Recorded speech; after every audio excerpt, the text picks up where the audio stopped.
This video is about the vertical line test. And parenthetically, the vertical line test is this question.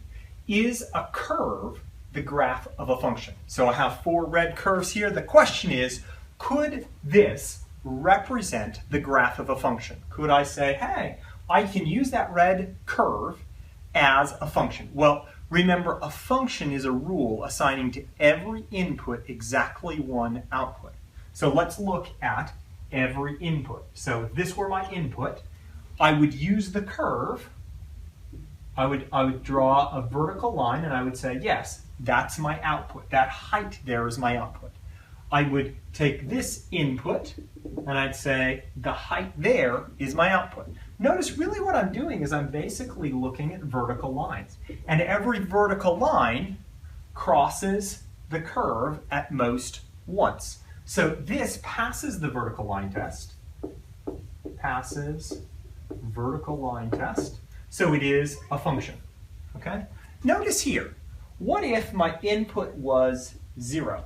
Well, the vertical line there touches the curve 3 times. So if I was trying to make a function f, and I said f of 0, what is it? Well, I don't know. It could be that output, it could be that output, it could be that output. So this fails the vertical line test and is not a function. How about this? Well, you can see that it passes most vertical lines. What about this one right here? Well, notice I was careful to make that an open circle and that a closed circle. That means even the vertical line going right through both of them will only touch the curve once. Now, if you had 2 closed circles there and it went through both, you would fail the vertical line test, but I don't.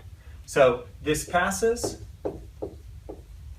and that means it's a function. It's the graph of a function.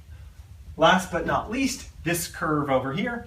Well, you can see, even though this is a parabola, it's not a parabola like y equals x squared going up or y equals negative x squared. This is a parabola going to the right.